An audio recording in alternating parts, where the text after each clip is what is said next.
Ex-Menko Polhukam Mahfud MD curiga pada pelimpahan kasus ex-Jampitsus Febri Adriansyah dari Korps Tindak Pidana Korupsi Polri ke Kejaksaan Agung. Menurut Mahfud, mekanisme tersebut tidak dikenal dalam hukum acara pidana.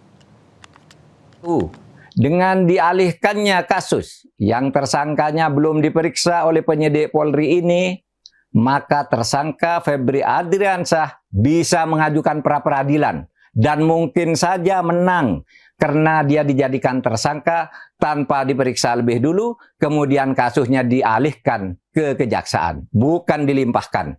Kalau dilimpahkan itu secara hukum benar, tapi harus diperiksa dulu. Yang kedua, mungkin saja Febri tidak mengajukan pra-peradilan, tetapi kejaksaan sengaja memperlambat kelanjutan penyidikan, bahkan bisa mementahkan beberapa bagiannya, sehingga masalahnya terlokalisir pada tersangka yang sudah ada tanpa boleh merambah ke yang lebih atas, atau tanpa boleh merambah ke pelaku-pelaku lain yang mungkin juga ikut terlibat. 3, bisa saja kasus ini diambangkan untuk pada akhirnya dideponer. Kalau ini terjadi, sungguh mengerikan. Adakah kita ini akan sungguh-sungguh memberantas korupsi jika begini cara yang dilakukan? Perkembangan yang terjadi sejak Sabtu tanggal 11 Juli 2026 jam 15 WIB memang sangat mengkhawatirkan bagi perkembangan dunia hukum kita.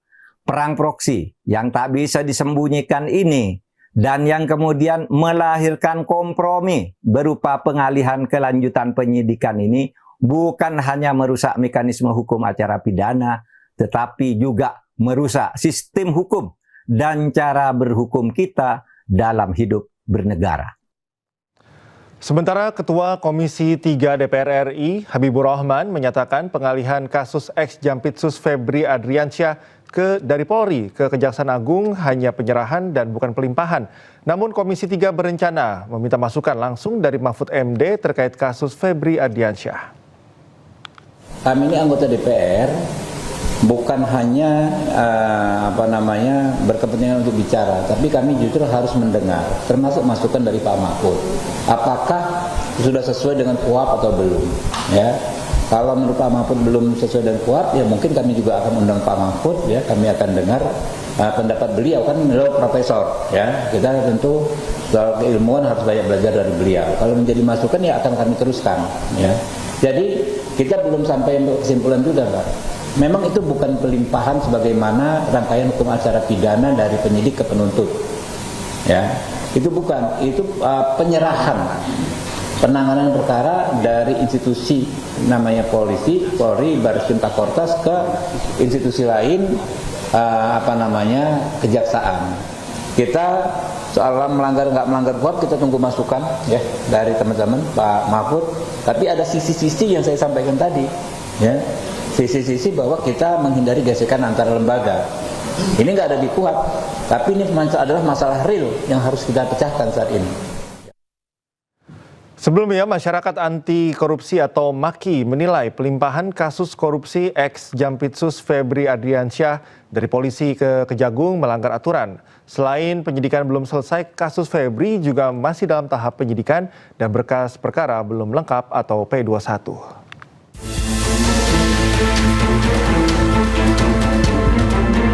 Setelah mengundurkan diri sebagai Jampitsus, polisi langsung menetapkan Febri Adriansyah sebagai tersangka korupsi dan tindak pidana pencucian uang. Polisi pun segera melimpahkan penanganan perkara ke Kejaksaan Agung. Koordinator Masyarakat Anti Korupsi atau MAKI Boyamin Saiman menilai pelimpahan perkara Febri ke Kejaksaan Agung melanggar banyak aturan. Pasalnya, pelimpahan perkara kepada Kejaksaan hanya bisa dilakukan saat penyidikan telah selesai dan berkas perkara telah lengkap atau P21. Berdasarkan Undang-Undang KPK, yang berhak melimpahkan dan mengambil alih itu hanya KPK. Kalau dari penyidik kepada kejaksaan itu hanya pelimpahan berkas perkara atau penyerahan berkas perkara untuk dinilai lengkap atau masih kurang sehingga diberi petunjuk gitu.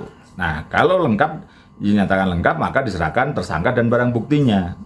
Dan kalau tidak lengkap dilengkapi lagi gitu di petunjuknya gitu. Nah, ini polisi belum melakukan apa-apa, baru menggeledah belum melakukan pemeriksaan saksi, belum menggeledah yang lebih jauh lagi kalau memang ada, dan kemudian belum menghitung kerugian negara, tiba-tiba disuruh melakukan pelimpahan kepada kejaksaan. Ini betul-betul prematur, ini betul-betul dibunuh sebelum lahir bahkan gitu.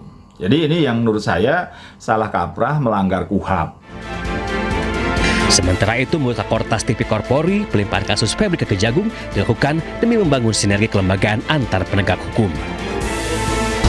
Yang pertama, kita telah sepakat dengan Kejaksaan Agung bahwa penanganan Polri, penanganan penyidikan terhadap 3 perkara telah dilimpahkan ke Kejaksaan Agung dalam rangka untuk sinergitas yang tadi telah disampaikan oleh PLT Jampitsus. Febri Ardiansah ditetapkan polisi sebagai tersangka korupsi untuk 3 kasus sekaligus, yakni korupsi pasokan batubara PLN, PT Asabri, dan PT Krakatau Steel. Sebelumnya, polisi telah menggeledah 13 lokasi, salah satunya rumah Febri di Sentul, Jawa Barat. Polisi mengamankan 476 miliar rupiah dan 74 kg batang emas.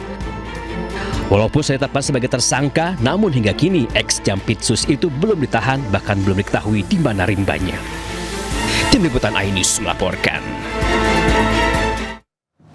Dalam laporan harta kekayaan penyelenggara negara atau LHKPN, ex Jampitsus Febri Adriansyah yang menjadi tersangka dalam dugaan korupsi dan TPPU hanya tertera 18,26 miliar rupiah. Sementara jumlah uang tunai yang disita 30 kali lipat dari harta yang dilaporkan.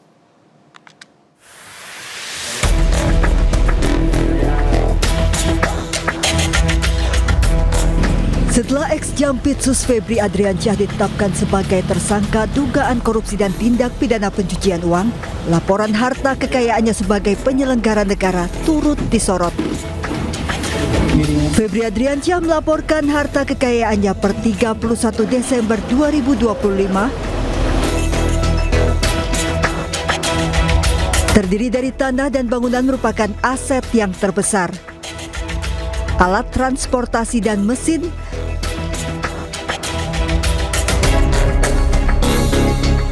harta bergerak lainnya,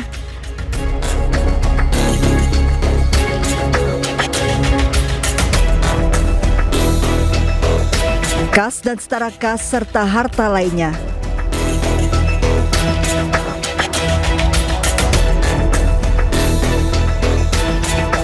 Namun tercantum Febri tidak punya utang sehingga total harta yang dilaporkannya hanya 18,26 miliar rupiah.